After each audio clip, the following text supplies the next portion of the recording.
Shit the bed, what was that? Have you never heard of a diplodocus? I only boarded the pink line to get to town the closest. Call the cops, I'm off my chops, came from a mobile device. And his mate was banned from Facebook for posting pictures of an airy arse. Discussions about Chewbacca, is it a dick or a dog's red rocket? And why does a girl's makeup run but it stays on your clothes when you wash it? Debates about Jeremy or Boris like deciding to be burnt or hung. And a young musical prodigy cup overflows whilst announcing good singers die young. An art student isn't part of culture, he says it currently isn't his time. His mates sit bored taking selfies, then they board to another tram line. Some girls are talking Leeds Festival, they said they're gonna let their hair down, but Glasgow's the one to name check. But it's just too far to trek down south, or they didn't get a ticket.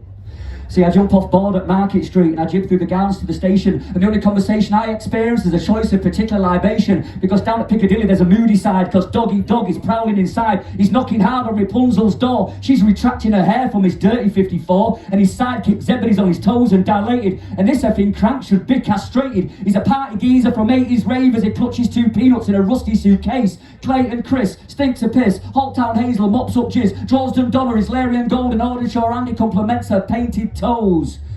And Duracell Dave's got a bag of swag, a AAA service that oozes from his bag. Crack pipe Carol and Brian Foil Phil, they're shaking, they're rattling, they're just run from the bill. See, these are 3 tram lines with contrasting stories. It's a diverse theatre, celebrates Manchester's glory. A 3-zone play of beggars and believers. It's Manchester's new yellow submarines of Manchester's script writers.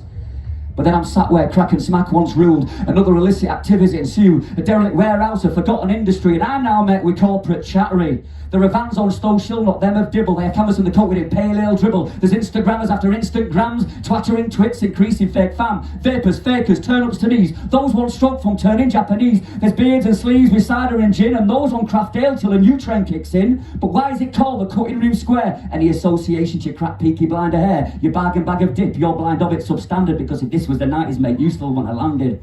I'm informed it's a centrepiece in new public realm. This ain't Game of Soldiers, it's so dragon at the helm. The copper green sentinels depict history more like a raising Manchester's empire, replacing it with commercial greed. Because here come the Hitlers invading from bars, they're trying to monopolise with tables and chairs. But these are the clever with booze from their stores, and it's a public place, you Tory, they know the score.